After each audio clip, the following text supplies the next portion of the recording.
بسم الله الرحمن الرحيم. الحمد لله الذي أنزل على عبده الكتاب ولم يجعل له عوجا قيما لينذر بأسا شديدا من لدنه ويبشر المؤمنين الذين يعملون الصالحات أن لهم أجرا حسنا ماكثين فيه أبدا وينذر الذين قالوا اتخذ الله ولدا ما لهم به من علم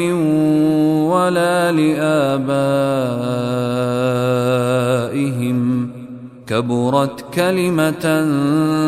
تخرج من أفواههم إن يقولون إلا كذبا فلعلك باخع نفسك على آثارهم إن لم يؤمنوا بهذا الحديث أسفا إنا جعلنا ما على الأرض زينة لها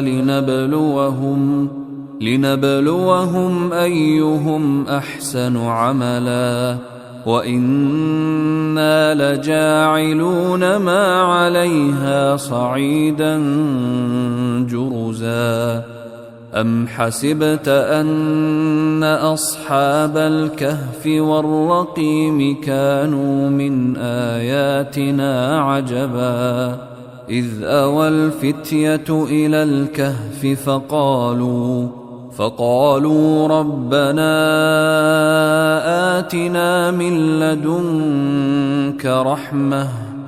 فقالوا ربنا آتنا من لدنك رحمة وهيئ لنا من أمرنا رشدا فضربنا على آذانهم في الكهف سنين عددا ثم بعثناهم لنعلم أي الحزبين أحصى لما لبثوا أمدا نحن نقص عليك نبأهم بالحق إنهم فتية آمنوا بربهم وزدناهم هدى وربطنا على قلوبهم إذ قاموا فقالوا ربنا رب السماوات والأرض لن ندعو من دونه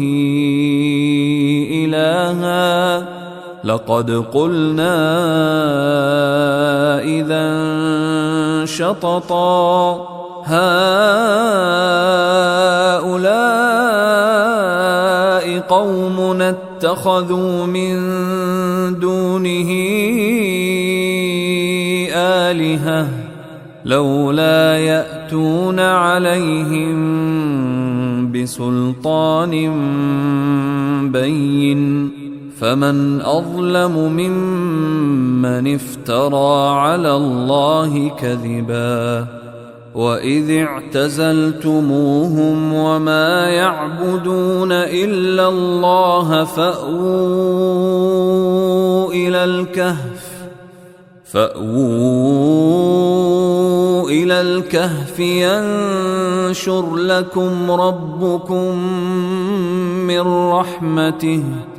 ينشر لكم ربكم من رحمته ويهيئ لكم من أمركم مرفقا وترى الشمس إذا طلعت تزاور عن كهفهم ذات اليمين وإذا غربت تقرضهم ذات الشمال وهم في فجوة منه ذلك من آيات الله من يهد الله فهو المهتد ومن يضلل فلن تجد له وليا مرشدا وتحسبهم أيقاظا وهم رقود ونقلبهم ذات اليمين وذات الشمال وكلبهم باسط ذراعيه بالوصيد لو اطلعت عليهم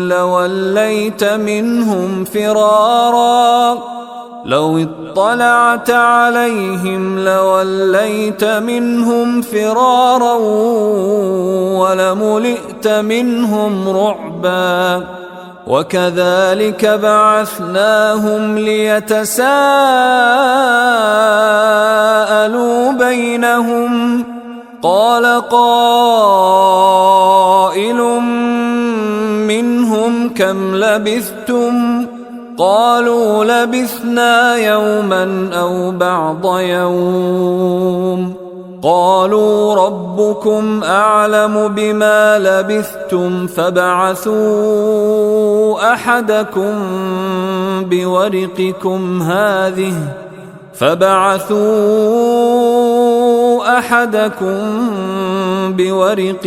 هذه إلى المدينة فلينظر أيها أزكى طعاما فليأتكم برزق منه وليتلطف ولا يشعرن بكم أحدا إنهم إن يظهروا عليكم يرجموكم أو يعيدوكم في ملتهم ولن تفلحوا إذن أبدا وكذلك أعثرنا عليهم ليعلموا أن وعد الله حق وأن الساعة لا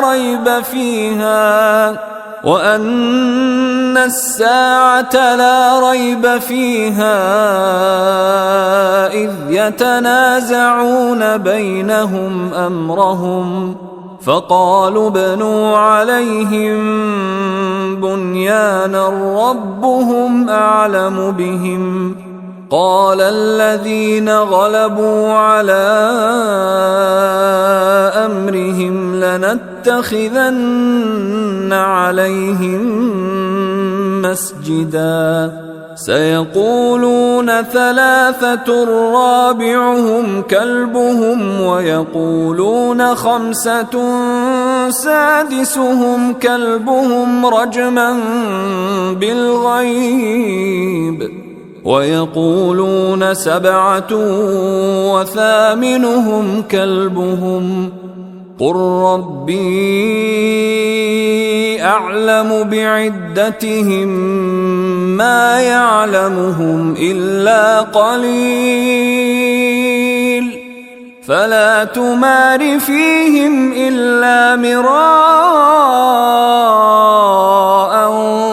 ظاهرا ولا تستفت فيهم منهم أحدا ولا تقولن لشيء إني فاعل ذلك غدا إلا أن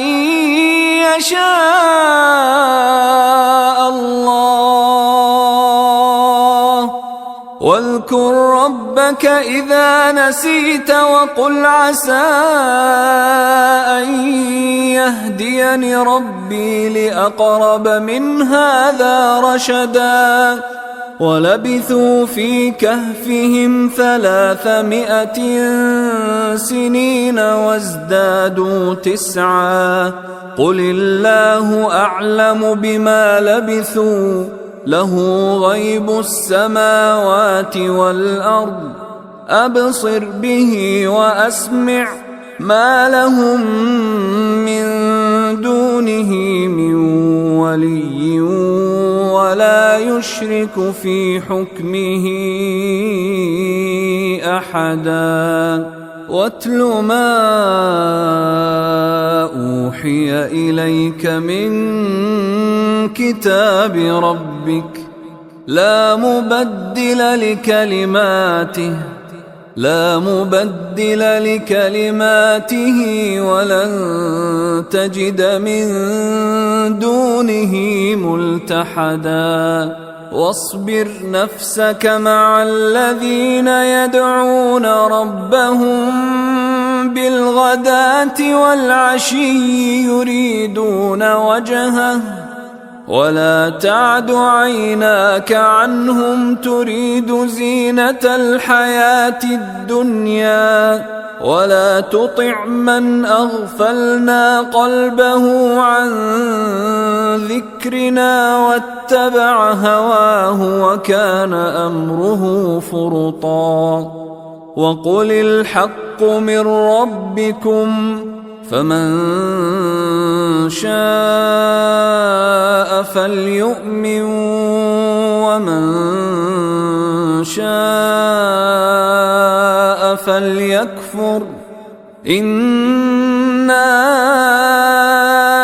أعتدنا للظالمين نارا أحاط بهم سرادقها وإن يستغيثوا يغاثوا بماء كالمهل يشوي الوجوه بئس الشراب وساءت مرتفقا إن الذين آمنوا وعملوا الصالحات إنا لا نضيع أجر من أحسن عملا أولئك لهم جنات عدن تجري من تحتهم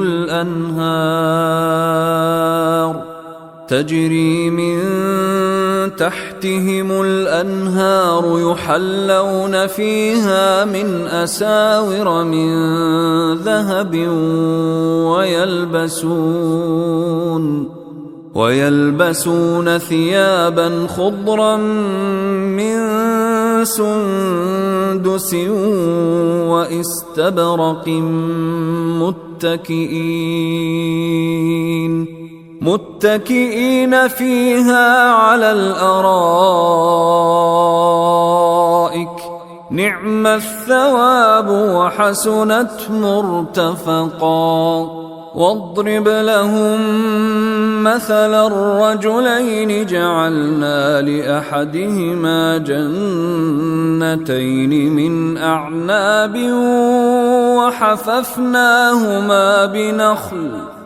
وحففناهما بنخل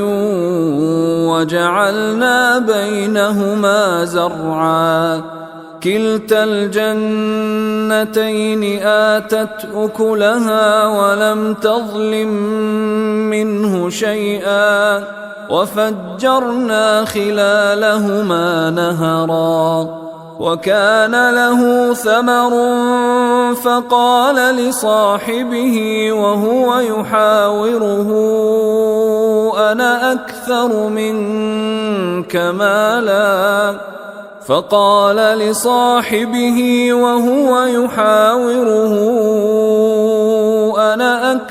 منك مالا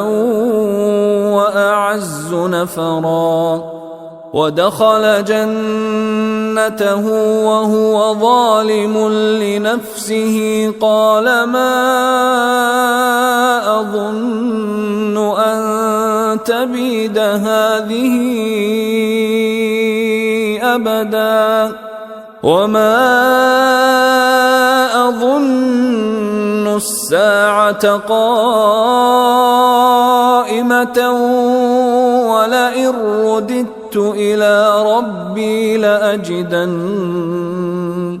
ولئن رددت إلى ربي لأجدن خيرا منها منقلبا قال له صاحبه وهو يحاوره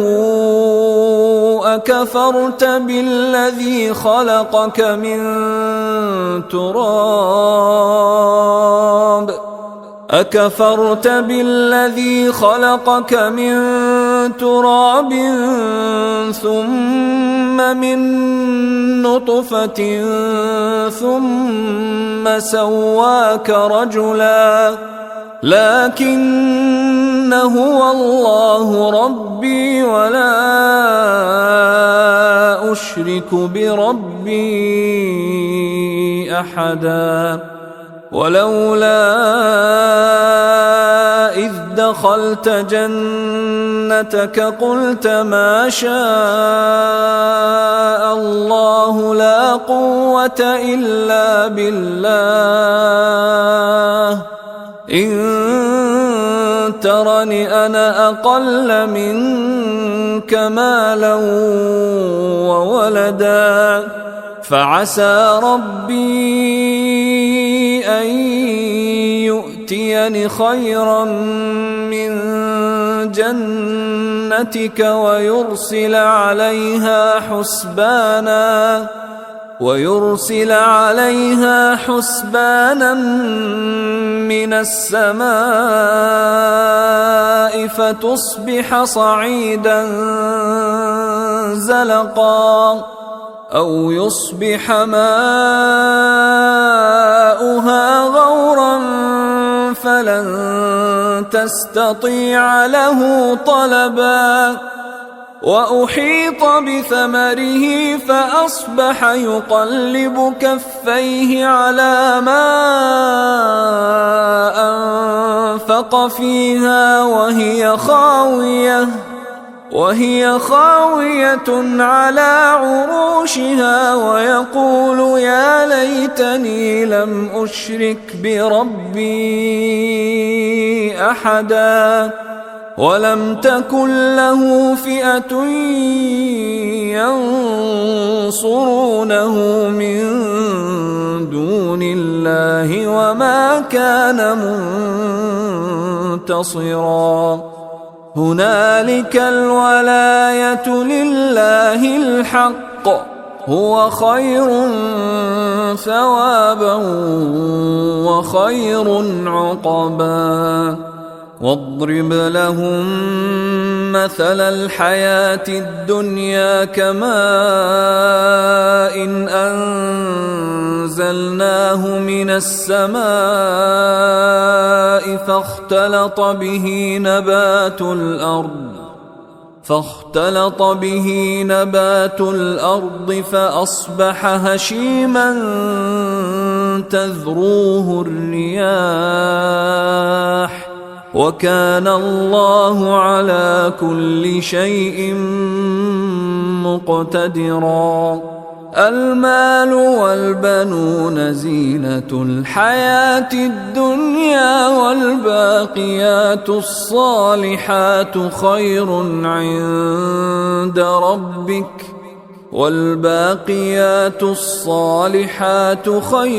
عند ربك ثوابا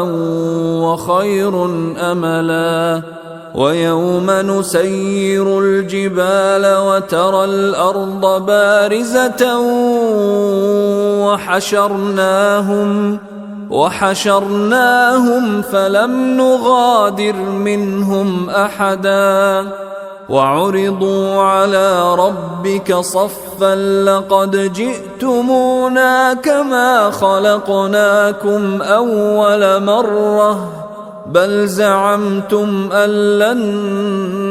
نجعل لكم موعدا ووضع الكتاب ووضع الكتاب فترى المجرمين مشفقين مما فيه ويقولون يا ويلتنا ما لهذا الكتاب لا يغادر صغيرة ولا كبيرة إلا أحصاها ووجدوا ما عملوا حاضرا ولا يظلم ربك أحدا. وإذ قلنا للملائكة اسجدوا لآدم فسجدوا إلا إبليس كان من الجن ففسق عن أمر ربه أفتتخذونه وذريته أولياء من دوني وهم لكم عدو بئس للظالمين بدلا. ما أشهدتهم خلق السماوات والأرض ولا خلق أنفسهم وما كنت متخذ المضلين عضدا. ويوم يقول نادوا شركائي الذين زعمتم فدعوهم فلم يستجيبوا لهم وجعلنا بينهم موبقا. ورأى المجرمون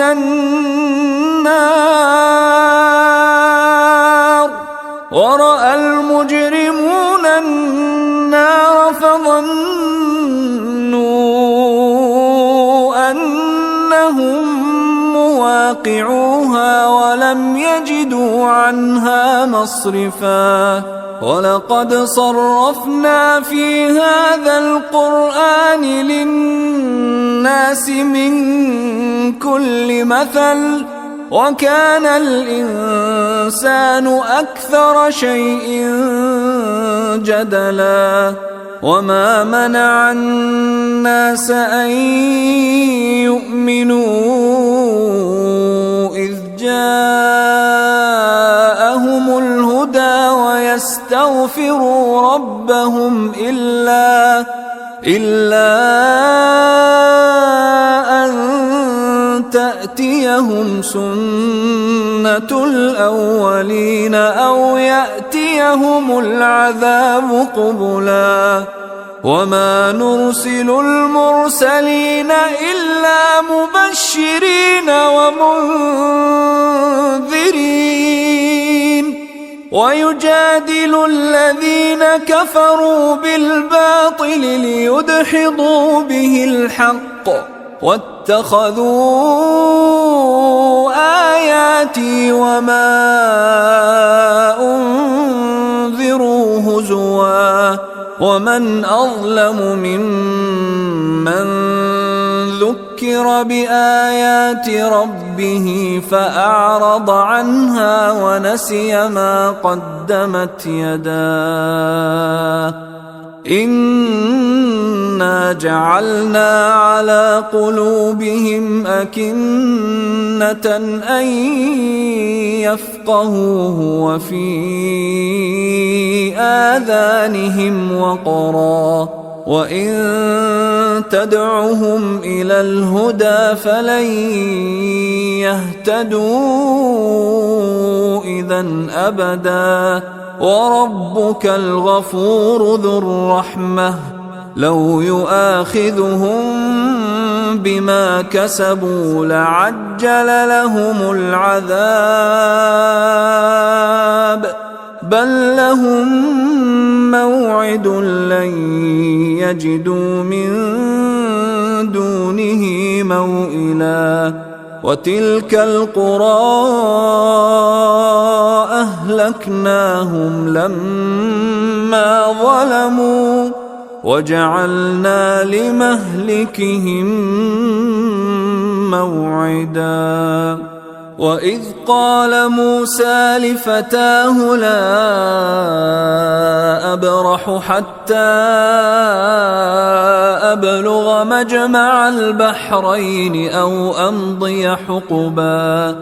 فلما بلغا مجمع بينهما نسيا حوتهما فاتخذ سبيله في البحر سربا فلما جاوزا قال لفتاه آتنا غداءنا لقد لقينا من سفرنا هذا نصبا قال أرأيت إذ أوينا إلى الصخرة فإني نسيت الحوت وما أنسانيه إلا الشيطان أن أذكره واتخذ سبيله في البحر عجبا قال ذلك ما كنا نبغ فارتدا على آثارهما قصصا فوجدا عبدا من عبادنا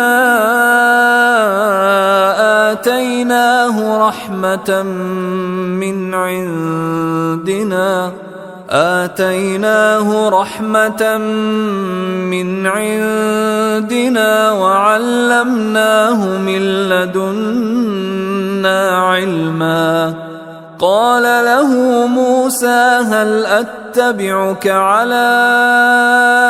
أن تعلمني مما علمت رشدا قال إنك لن تستطيع معي صبرا وكيف تصبر على ما لم تحط به خبرا قال ستجدني إن شاء الله صابرا قال ستجدني إن شاء الله صابرا ولا أعصي لك أمرا قال فإن اتبعتني فلا تسألني عن شيء حتى أحدث لك منه ذكرا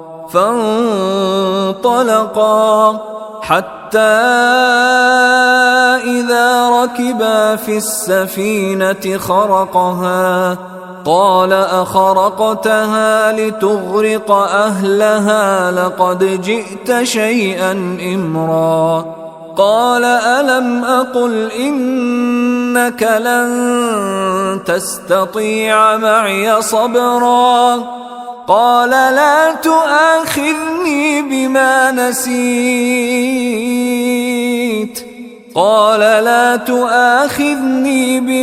نسيت ولا ترهقني من أمري عسرا فانطلقا حتى إذا لقيا غلاما فقتله قال أقتلت نفسا زكية بغير نفس لقد جئت شيئا نكرا قال ألم أقل لك إنك لن تستطيع معي صبرا قال إن سألتك عن شيء بعدها فلا تصاحبني قد بلغت من لدني عذرا فانطلقا حتى إذا أتيا أهل قرية استطعما أهلها فأبوا أن يضيفوهما فوجدا فيها جدارا يريد أن ينقض فأقامه قال لو شئت لاتخذت عليه أجرا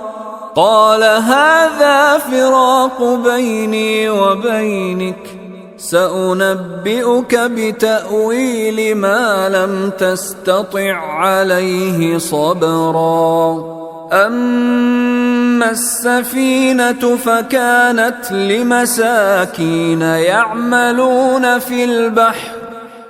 فأردت أن أعيبها وكان وراءهم ملك يأخذ كل سفينة غصبا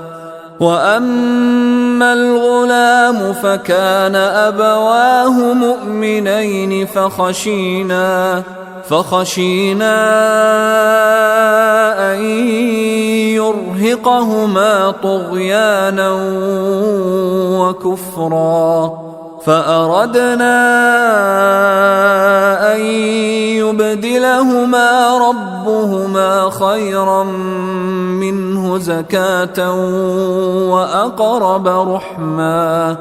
وأما الجدار فكان لغلامين يتيمين في المدينة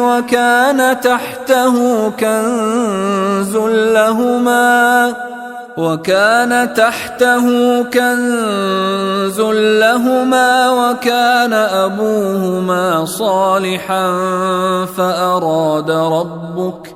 فأراد ربك أن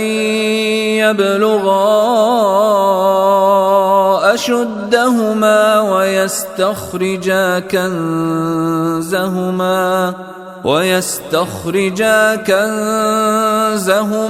رحمة من ربك وما فعلته عن أمري ذلك تأويل ما لم تسطع عليه صبرا ويسألونك عن ذي القرنين قل سأتلو عليكم منه ذكرا إنا مكنا له في الأرض وآتيناه من كل شيء سببا فأتبع سببا حتى إذا بلغ مغرب الشمس وجدها تغرب في عين حمئة ووجد عندها قوما قلنا يا ذا القرنين إما أن تعذب وإما أن تتخذ فيهم حسنا قال أما من ظلم فسوف نعذبه ثم يرد إلى ربه فيعذبه عذابا نكرا وأما من آمن وعمل صالحا فله جزاء الحسنى وسنقول له من أمرنا يسرا ثم أتبع سببا حتى إذا بلغ مطلع الشمس وجدها تطلع على قوم لم نجعل لهم من دونها سترا كذلك وقد أحطنا بما لديه خبرا ثم أتبع سببا حتى إذا بلغ بين السدين وجد من دونهما قوما وجد من دونهما قوما لا يكادون يفقهون قولا قالوا يا ذا القرنين إن يأجوج ومأجوج مفسدون في الأرض فهل نجعل لك خرجا على أن تجعل بيننا وبينهم سدا قال ما مكني فيه ربي خير فأعينوني بقوة أجعل بينكم وبينهم ردما آتوني زبر الحديد حتى إذا ساوى بين الصدفين قال انفخوا حتى إذا جعله نارا قال آتوني أفرغ عليه قطرا فما استطاعوا أن يظهروه وما استطاعوا له نقبا قال هذا رحمة من ربي فإذا جاء وعد ربي جعله دكاء وكان وعد ربي حقا وتركنا بعضهم يومئذ يموج في بعض ونفخ في الصور فجمعناهم جمعا وعرضنا جهنم يومئذ للكافرين عرضا الذين كانت أعينهم في غطاء عن ذكري وكانوا لا يستطيعون سمعا أفحسب الذين كفروا أن يتخذوا عبادي من دوني أولياء إنا أعتدنا جهنم للكافرين نزلا قل هل ننبئكم بالأخسرين أعمالا الذين ضل سعيهم في الحياة الدنيا وهم يحسبون أنهم يحسنون صنعا أولئك الذين كفروا بآيات ربهم ولقائه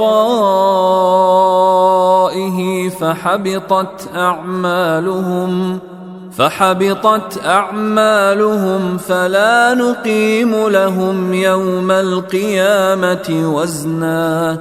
ذلك جزاؤهم جهنم بما كفروا واتخذوا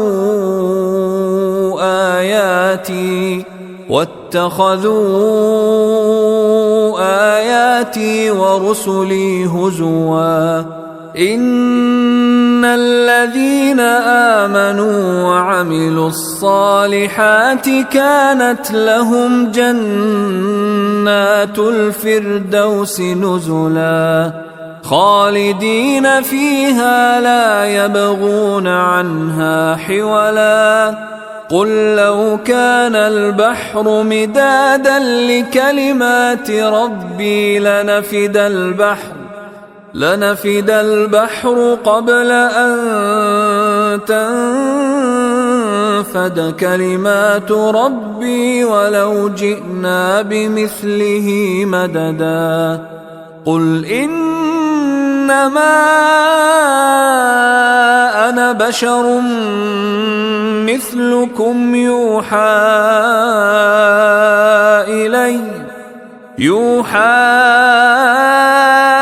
إلي أنما إلهكم إله واحد فمن كان يرجو لقاء ربه فليعمل عملا صالحا ولا يشرك بعبادة ربه أحدا.